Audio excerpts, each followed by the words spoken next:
Badan Meteorologi, Klimatologi, dan Geofisika BMKG mengeluarkan informasi peringatan dini curah hujan tinggi hingga waspada ekstrim bagi 5 wilayah di Sumatera Selatan.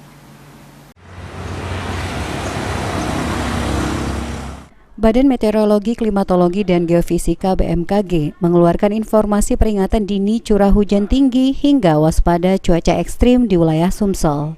Terkait hal tersebut, Kasih Data dan Informasi BMKG Stasiun Klimatologi Kelas 1 Palembang, Nandang Pangaribowo menyampaikan informasi peringatan dini curah hujan tinggi hingga waspada ekstrim dengan potensi bencana hidrometeorologi tersebut berlaku untuk sejumlah wilayah di Sumsel yakni Palembang, Oki, OI, Banyuasin, dan sebagian Muba yang berdasarkan perakiraan akan memasuki puncak musim penghujan pada Maret 2023 dengan intensitas curah hujan bulanan di angka 150 mm hingga 350 mm untuk wilayah Sumsel bagian barat.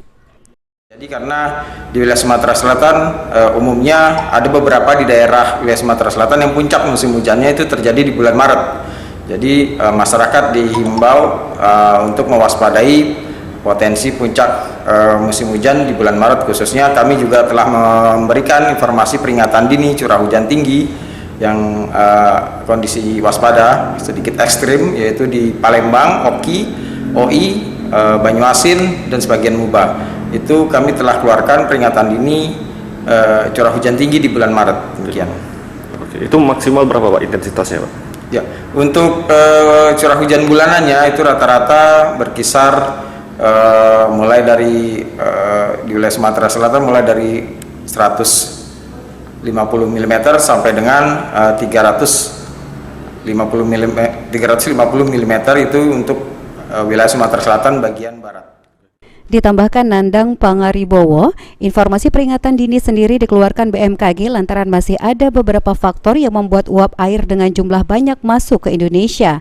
Seperti monsun Asia di wilayah Indonesia, masih berlangsung adanya belokan massa udara di atas Pulau Sumatera, dan kondisi lain yang masih aktif kendati dalam kondisi lemah, hingga kondisi Indian Ocean Dipole (IOD) di Samudra Hindia yang mengarah ke negatif. Sandi Pratama, PAL TV.